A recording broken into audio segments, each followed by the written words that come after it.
canceled a $600,000 contract out of Louisiana that was studying the menstrual cycles of transgender men, a $600,000 contract. We canceled another contract out of a university in the middle of the country that focused on getting more diversity, equity, and inclusion into our pest management industry. Again, these are nonsensical. It makes zero sense to use taxpayer dollars to fund these. I know these are just a few examples of the hundreds and hundreds that we have found. Well, a clear case of fraud was with the Small Business Administration, where they were handing out loans, $330 million worth of loans to people under the age of 11. I think the youngest, Kelly, was a 9-month-old who got a $100,000 loan. That's a very precocious baby we're talking about here. We're tackling the fraud, waste, and abuse in the agency. We've seen, hundreds of billions of dollars of fraud go unprosecuted, so we're taking that on. We have a zero-tolerance policy for fraud, and we continue to crack down on it and make sure people are held accountable. That's amazing. And you have a lot of that. You found far too much of it. It's a pure fraud. We like to use the words waste and abuse because they sort of sound good, but many of these things are pure fraud. Now, there was a contract that you've heard about where Stacey Abrams got $2 billion just before we took over, and it was a rush to get her the money, and that was environmental, and nobody knows what she was doing. But $2 billion. If you got $2 million, that's a lot. If you got 200,000, that's a lot. But this was $2 billion was given. Lee, do you want to talk about that? And the other one that was even worse? EPA has now canceled over $22 billion worth of contracts. $2 billion going to this NGO that Stacey Abrams was tied to. They received only $100 in 2023. And then the Biden administration gave them $2 billion. The director of the Greenhouse Gas Reduction Fund saw his former employer get $5 billion. So $20 billion went to just 8 NGOs, and they're all pass-throughs. And then they were giving it to other entities, many of them were pass-throughs. And what you have is all these extra middlemen, they're taking their cut. And the taxpayer ends up getting screwed. They're losing out on all this hard-earned money. They can't afford to have the federal government waste. The partnership with DOGE and Elon Musk has been incredible at EPA. Their team is very talented. We wouldn't have been able to do it without them. And of course, this mandate from President Trump to make sure that we identify every last penny, whether we're saving $50,000, $5 million, or $22 billion. We will not rest until every last penny is saved. Thank you, Mr. President, for the opportunity to do this for the American public. Thank you. Great job you're doing. So we have a lot of that. We're getting down to a point we think probably over the next 2 or 3 months we'll be pretty much satisfied with the people that are working hard and want to be members of the administration and our country, really. And they're doing a lot of good people. We have a lot of great people. We want to keep the good ones, and we want to get rid of the ones that don't exist, and we want to get rid of the ones that do exist but don't work. And we have quite a few of them. Would anybody else like to say something before we take some questions from the press, please? Doug Collins. Yeah, Mr. President, I think one of the things that you've always told me is take care of our veterans, and that's what we're doing at the VA. And one of the things, though, is you also have to know who your employees are. You have to know the very fact of who you are.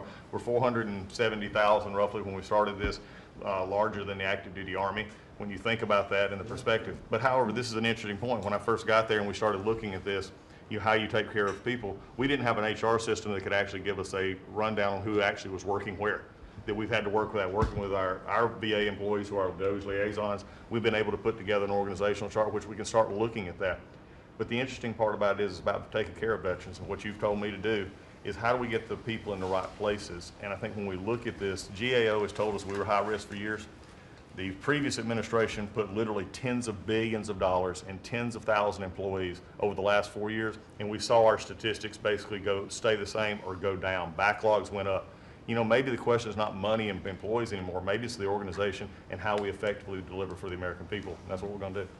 Well said. And one thing I want to add to it, it is not necessarily a very popular thing to do. You're talking about employment, you're talking about people and the lives of people.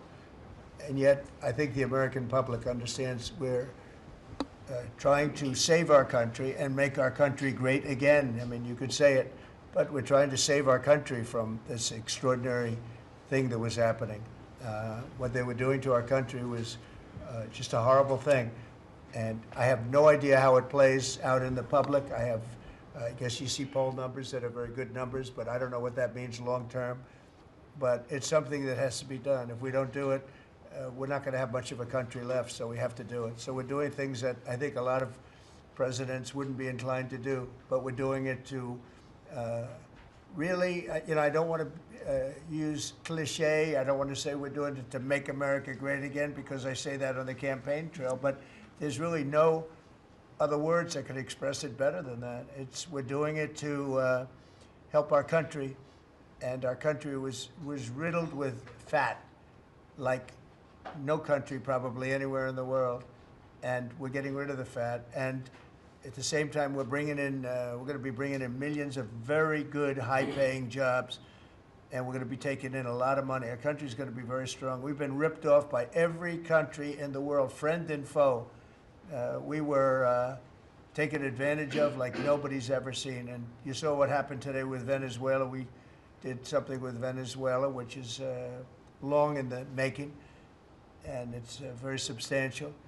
And we'll be announcing cars very shortly, and we already announced steel, as you know, and aluminum. We'll be announcing pharmaceuticals at some point in the not too distant, because we have to have pharmaceuticals. We don't make pharmaceuticals anymore in our country.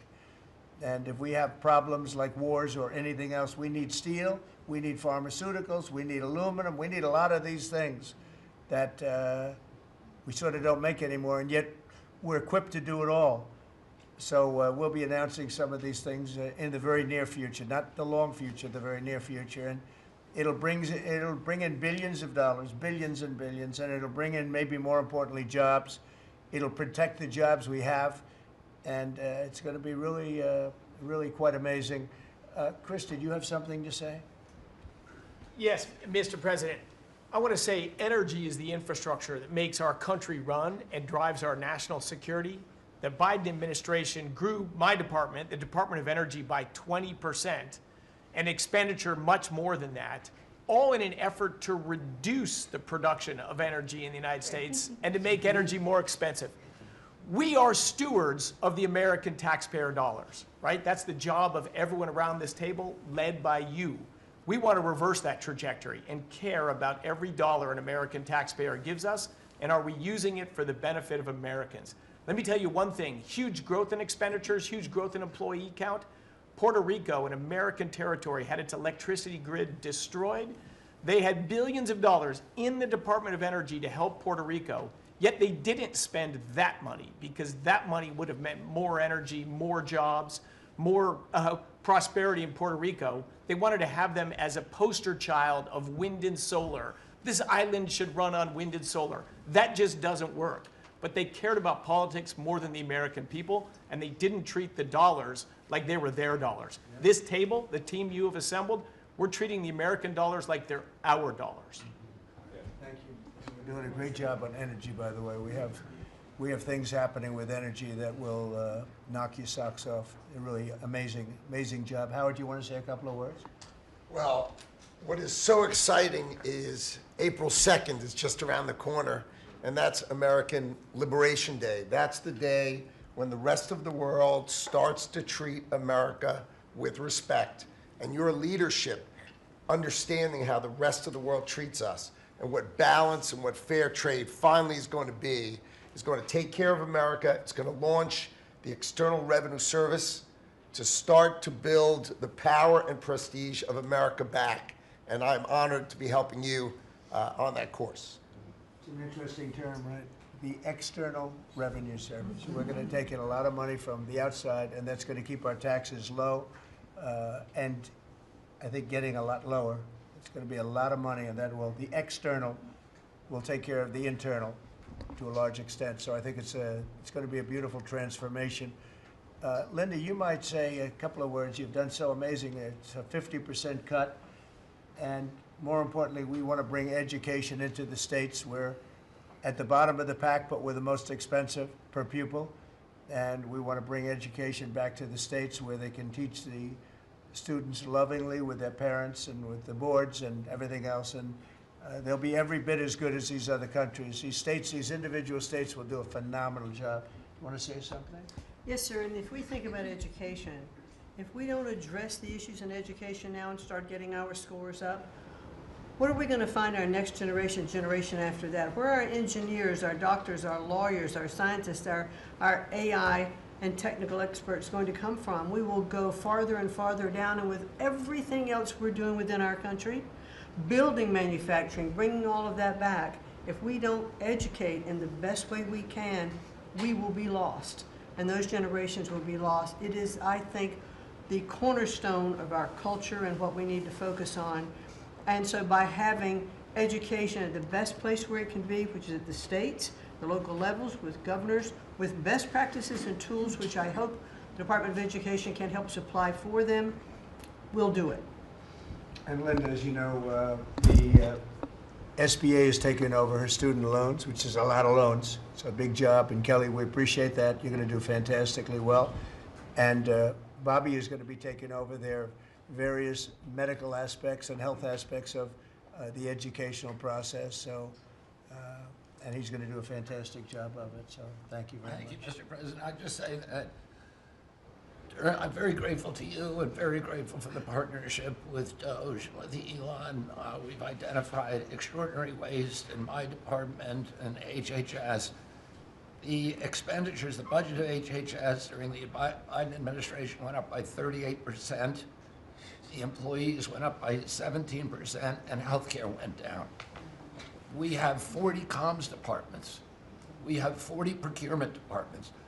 We have 40 IT departments, and we have 40 procurement, HR, none of them talking to each other.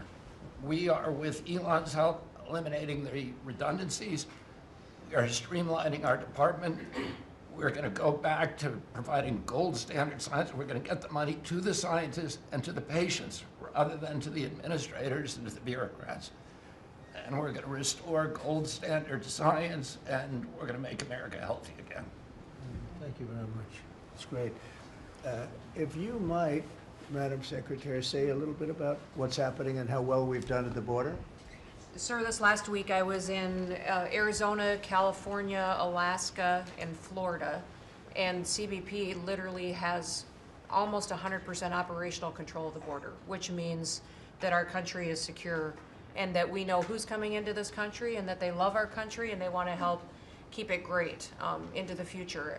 We are, in the month of March, the last couple of weeks, increased our deportations by 50%, so we're now not even just getting the worst of the worst out. We're making sure that there's consequences for being here and committing crimes in our communities, and the numbers are continuing to escalate and to go up. Sir, this week I'm headed down to El Salvador.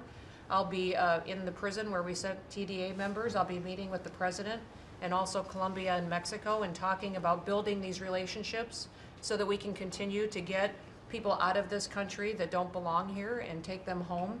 And also, you had talked to me about sending the message worldwide about the fact that people shouldn't be coming to this country and they shouldn't be coming here illegally. So we are in several other countries around the world with a message right now that's saying, if you are thinking about coming to America illegally and coming here, don't do it. You are not welcome. We have a legal process to becoming a United States citizen, and there are consequences if you come here illegally, and America has changed because we're putting Americans first. So we've also, the Coast Guard has done phenomenal work. I don't know if you all have reported on it, but we have broken historic records in the amount of drug interdictions that they have brought in. We've repositioned the fleet to go after the fentanyl crisis and to go after the southern border and securing it, and they've done amazing work as far as that. We were down in Florida. They brought in $500 million worth of cocaine that they had done in 14 interdictions and had brought them in, going right directly after the cartels and doing great work there. And we have a cutter that we have sped up the process, sir, the icebreaker. That'll be hitting the waters here this summer, and we've got 2 more that will be coming. But you know, Russia is using their cutters and icebreakers up in the Arctic to do surveillance on us, and we're going to reposition our fleet to continue to partner. I want to thank the Secretary of Defense and the Navy for all of their help and partnership too. We do operations together because their obvious Navy warships are in certain regions, but our cutters are faster and can work together in a partnership that's securing America. So, and we're going to eliminate FEMA. So we've got a lot to do, but it's all good, and we're working hard, and we're going to make sure that we're continuing to do exactly what you promised. That's great. Great job. Yesterday, there was a plaza that you know well. There'd be hundreds of thousands of people standing at that plaza, pouring into our country, totally unchecked. Many people from jails and prisons and mental institutions and gang members, and horrible, horrible. And they just pour into our country. Yesterday, I was speaking to somebody, I was checking on the border, and they said there was literally nobody in this massive plaza. You know, we're talking a plaza that would hold hundreds of thousands of people. There was literally nobody there. There was one person sweeping it, but there were no people. It's been amazing. It's been an amazing transformation very quickly. And we're getting the bad ones out first, and we're taking them out. And there's some really bad ones, murders of more than one people. At least 50% murdered more than one person. This is the people that we're letting in through their open border policy. It was terrible, but I want to just congratulate you and Tom Holman on the job you've done. Sir, Boston this weekend, hundreds of dangerous criminals were removed, 4 killers taken out of the country just by what they did in Boston this last few days. Yeah, and these are killers that there's no reasoning. It's not like, oh, let's talk them out of it. These are stone cold killers. They don't care. They don't even think about it. They kill somebody. They go to sleep. They wake up. They don't even remember they killed them. These are bad people that should have never been allowed into our country. Pam is doing such a fantastic job. I thought maybe you could say a few words. Thank you, President. As far as we are hearing a lot about fraud, waste, and abuse, a lot of waste and abuse, but there is a tremendous amount of fraud. And Elon, thank you for your partnership. Thank you for your team. You have uncovered so much fraud in our government, and we will prosecute you. We have an internal task force now working with every agency sitting here at this table. And if you've committed fraud, we're coming after you. Thank you, Elon, for that. On the violent crime level, thanks to President Trump's directive, we are seeking the death penalty again. So all of these horrible, violent criminals that you're hearing about around the country, they will face the death penalty federally within our country. And the drug dealers need to get out of here because we are coming after you. We're going to have 94 great U.S. attorneys around this country, and everyone will be prosecuted to the fullest extent of the law. Thank you. Thank you, President. It's at your directive. I couldn't have said that better. That's very good. That's very good. She's doing a fantastic job. Thanks, Pam. Do you have any questions, please? Mr. President. Yeah, please. Mr. President, what can states do now to implement your Department of Education executive order? Well, I think what's going to happen is we are cleaning out a lot of things like the loans, student loans, which will be handled very professionally by people that do that. And then, as you know, RFK Jr. is going to do a fantastic job having to do with health and the other things, and frankly, better than the people at the Department of Education. You see the buildings all over D.C. And then the rest is the states are going to start coming in and taking all of the information on all of their students. And I think a lot of that information is going to be shipped to different states like Iowa, like Indiana, like so many. They're so anxious to get, they're calling us, and they're so anxious to get it. We'll be shipping the records of the children that they're taking care of, that they want to take care of, and the process will begin. And I think it won't be that long before the states will be really running the Department of Education. Our teachers are going to be taken very well care of. And I said, you know, personally, I don't care union, non-union, it doesn't matter. Teachers are so important to this country and to me. And we're going to take great care of our teachers. And I know it's very important to Linda. So I think you're going to see a tremendous change very quickly having to do with education. And the process has already begun, very strongly begun. I think we've done, you know, in whatever it is, 8 weeks, people are amazed at how much we've done in terms of the safety of the country. In fact, I would like to ask maybe Marco to say a few words on what's happening with respect to, in particular, Russia, Ukraine, where we have some pretty good news. I think we want to get it stopped. We're losing 2,500 young people, and these are Russian and Ukrainian people largely. And they're not American people, but on a human basis, we want to get it stopped, and we want to stop spending billions and billions of dollars to a country that we think it's time, and we're doing pretty well. Marco, do you want to say something? Yeah, Mr. President, first of all, I think the American people should be proud that we have a president that's promoting peace and the end of conflict on this planet. This is a war that's gone on for 3 years, as you pointed out, that, as you rightly pointed out, would have never happened had you been president, but now it's here, and it needs to be brought to an end. There is no military solution to this war. It has to end through negotiation. And there's only one leader in the world that's capable of bringing two sides to a table, and that's our president, the President of the United States, President Trump. And that's what he's done. And so today, even as we speak, we have teams on the ground in Saudi Arabia meeting with the respective sides in the hopes of making progress towards this outcome that we all want to see. And I think that the country owes you a great debt of gratitude, and the world really, because I mean, you're the only leader in the planet that can bring the two sides together to bring an end to this conflict, and that's what you've done. And you've done it despite you know, impediments from other countries and others who maybe have different opinions about how this should go. But ultimately, I think that the only chance we have for peace is through the President's leadership, and you've shown that, and we hope it'll bear fruit, and today will hopefully be one step more in that direction. Thank you, Marco. And on the Middle East, another hot spot that we didn't have a problem with. There was no problem in the Middle East when we left, and now there's a lot of problems in the Middle East, but we're working on that. But I think we've seen significant progress, and I think you'll have we're going to start, we were talking with the Vice President a little while ago, and you're going to see countries start to fill up the Abraham Accords. More and more countries want to join. That was a great success, tremendous success, and then Biden and his group did zero with it. That should have been filled up within a year of the election, would have been filled up. So countries are starting to want to get involved very much with the Abraham Accords again, so that'll be great. JD, do you want to say something? Yeah, sure.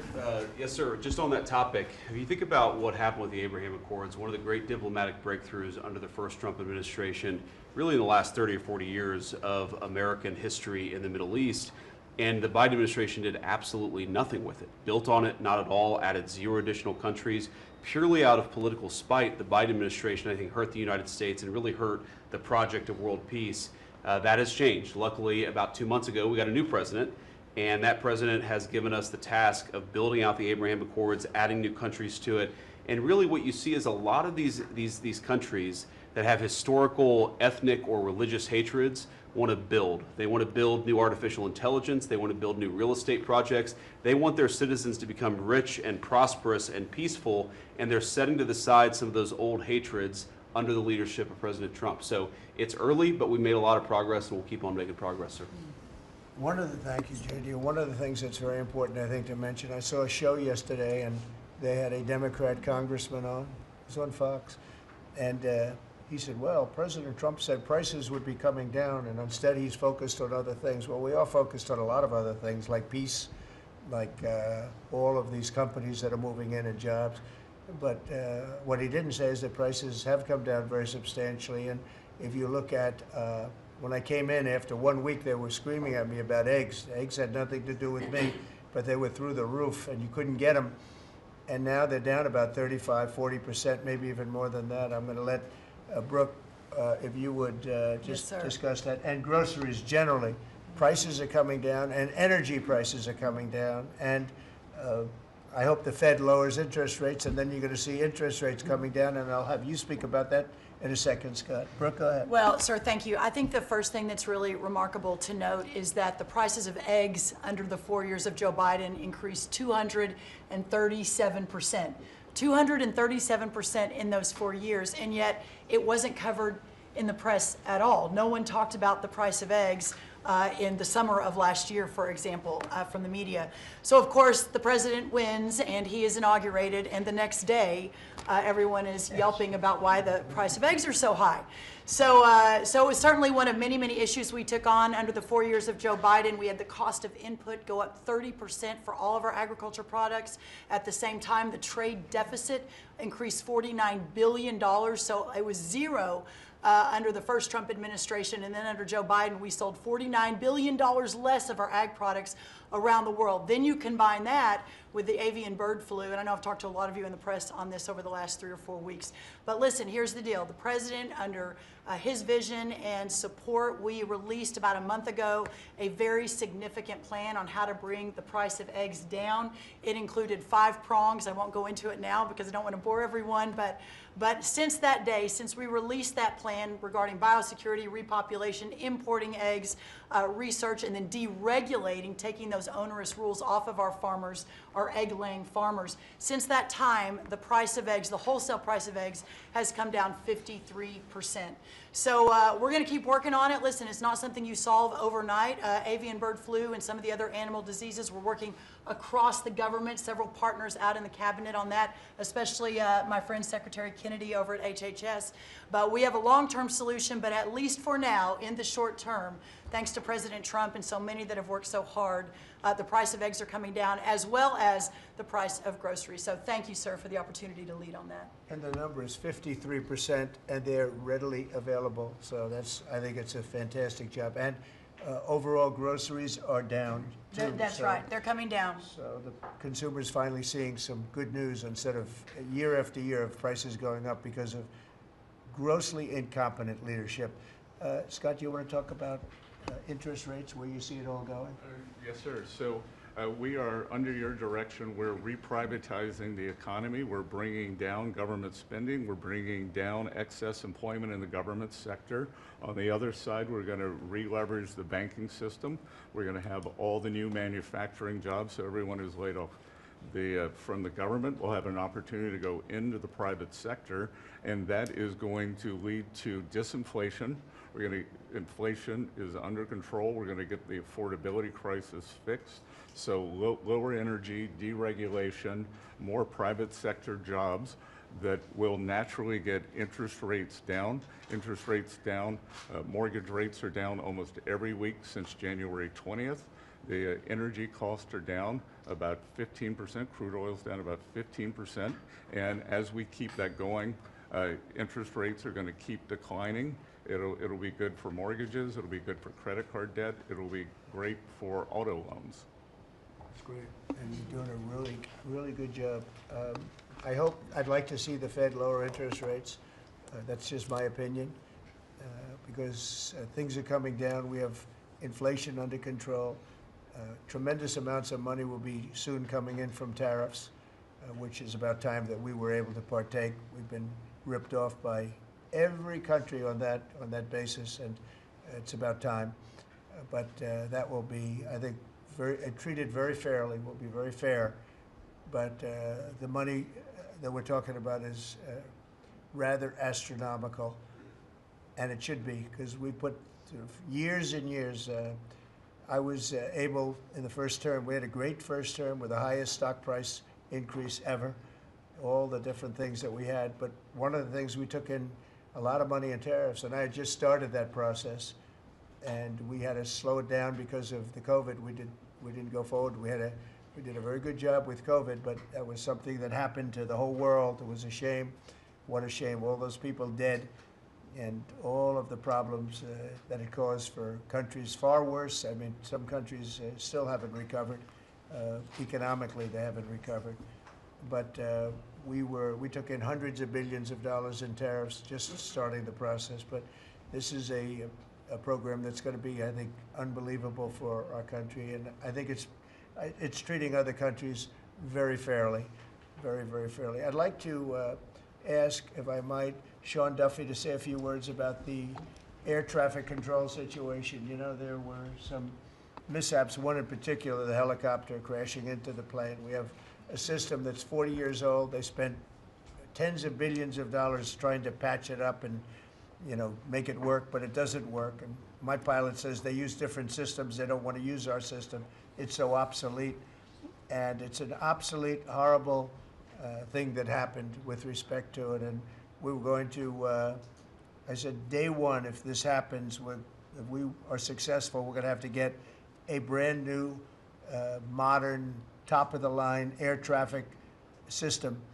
And I think I can say that I've been working a little bit with Sean on it, but Sean's been working hard on it, and with his new person at FDA, who's going to be terrific, by the way. and maybe you want to talk to them about that, because we need safety in the air, total safety in the air, and this will give that to you. Sure. Thank you, Mr. President. We had a conversation on Friday. Again, our air traffic control system, as we talked about maybe privately or I don't know publicly with all of you, but we have decades of ideas and billions of dollars, and no progress is ever made on any of these initiatives. Air traffic control is the same thing. And so we're having a conversation about building a state-of-the-art, brand new, best technology, envy of the world air traffic control system. And what's interesting from the DOGE team is they'll look and say, well, what is the problem? Why hasn't this been built? This is about safety. This is about people's lives. All of you fly, your family flies. Why hasn't it been done? And the problem is in government, it takes way too long. So technology changes and money changes and administrations change. We have to do this fast, which is why we need the partnership from the Congress to give us the money up front.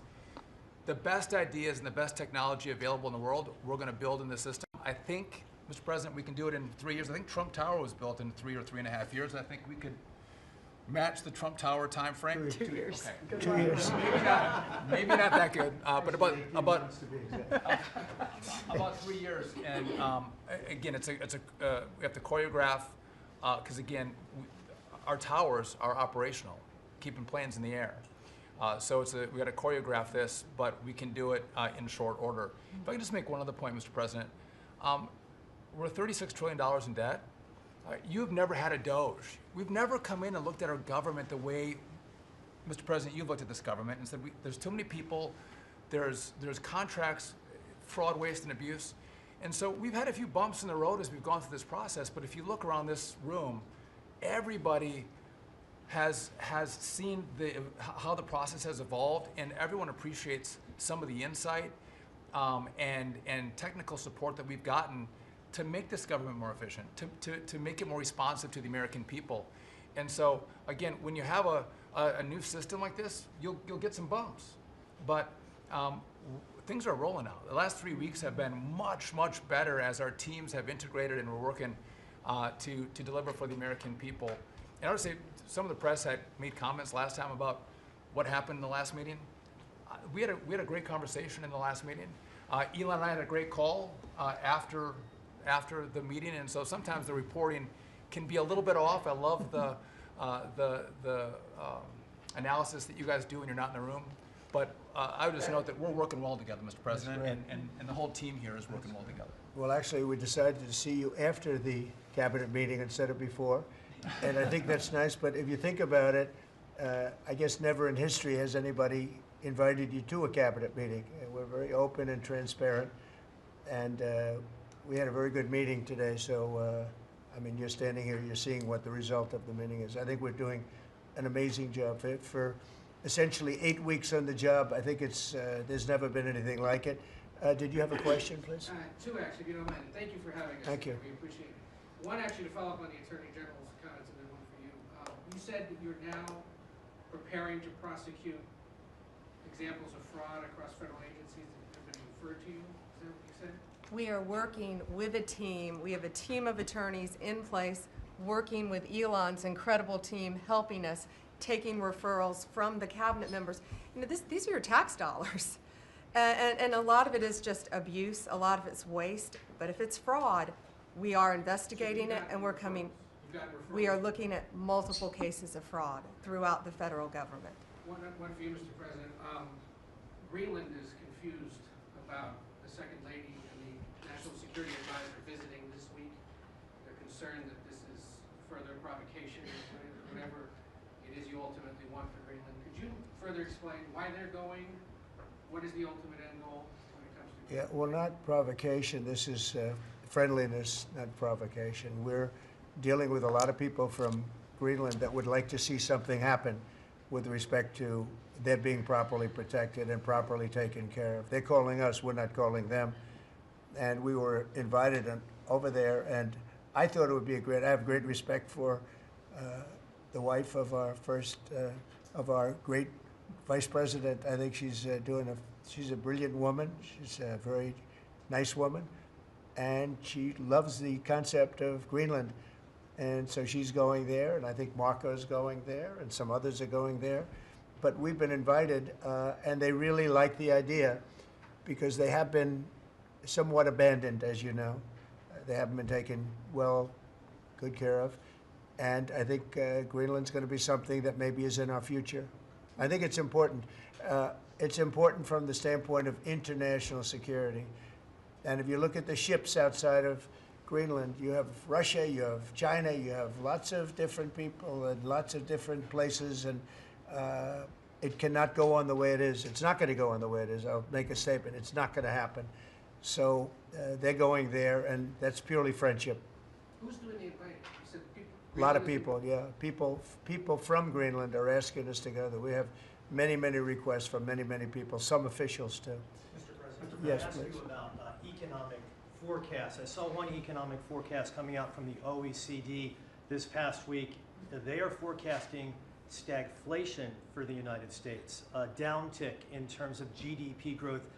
Do you agree with that forecast? What do you see over the course of 2025 for our Well, we inherited a very, very bad and perilous situation from a group of people. Again, we just got here from a group, and this takes a long time to develop, from a group of people that truly didn't know what they were doing.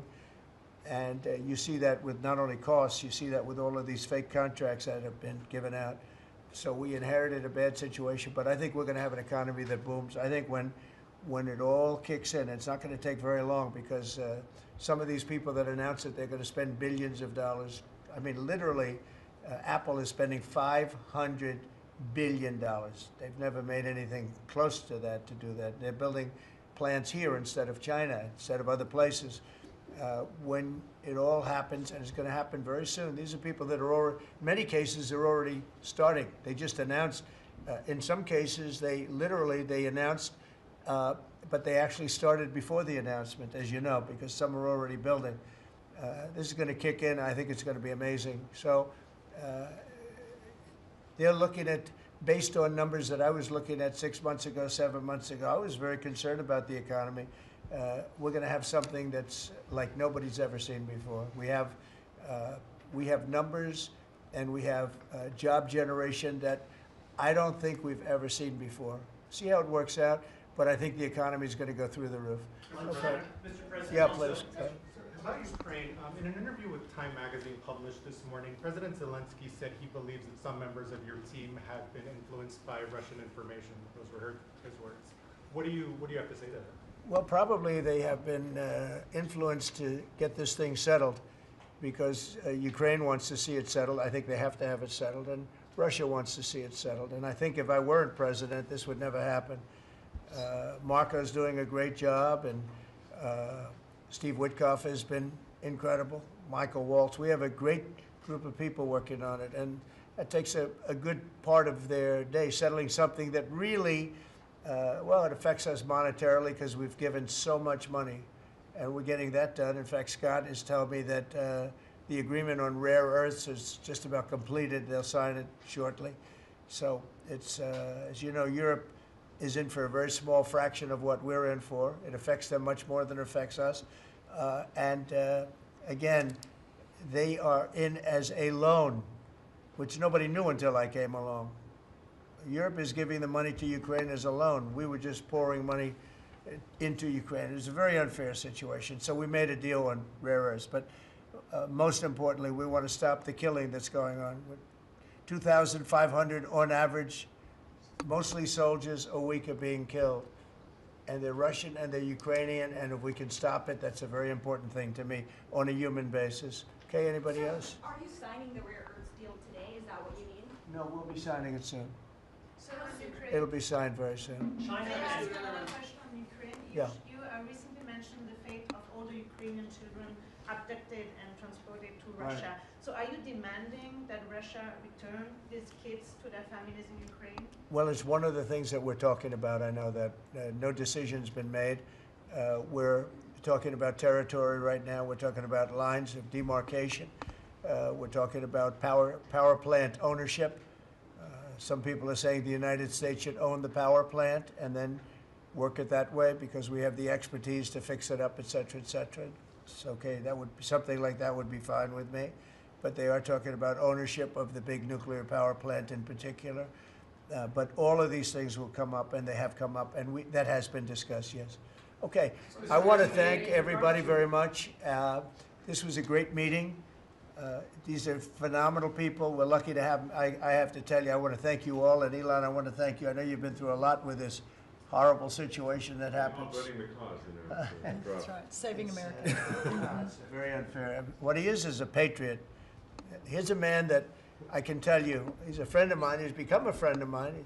He supported me in the election. That's when I got to know him, really. I knew him a little bit from the first term, but not much. But he's a patriot more than anything else. He's never, think of it, he has never asked me for a thing. He could have. I always say, I wonder if he's ever going to ask me for something. And that's always subject to change, and if it does change, I'll let you know about it. But Elon has never asked me for a thing. I mean, I got rid of the electric car mandate. I have no idea how that affects him, but possibly not good. I don't know. But he's never asked me for a thing. And I think that's an amazing tribute.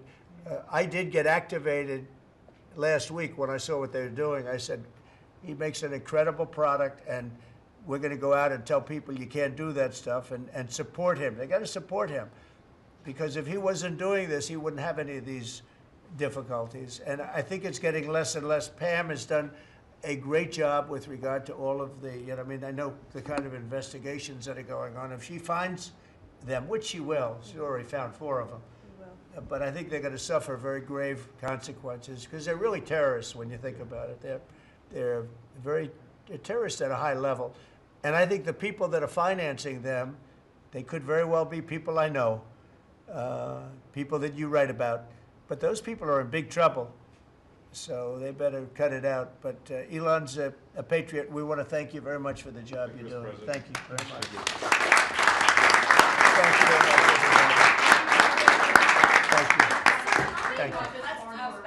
Thank you, everybody. Thank you very much. Thanks to all the Doge team who are getting death threats on a daily basis. Just trying to do the right thing for the American taxpayer and for the American people. Just a thank you to the Doge team who are literally getting death threats and being accosted. And you know, these are, a lot of them are just kids. You know, they're just trying to help out, and they're very talented. They could get jobs for millions of dollars a year. Instead, they come here, earn peanuts, and get death threats. So thanks to the Doge team. Thank you.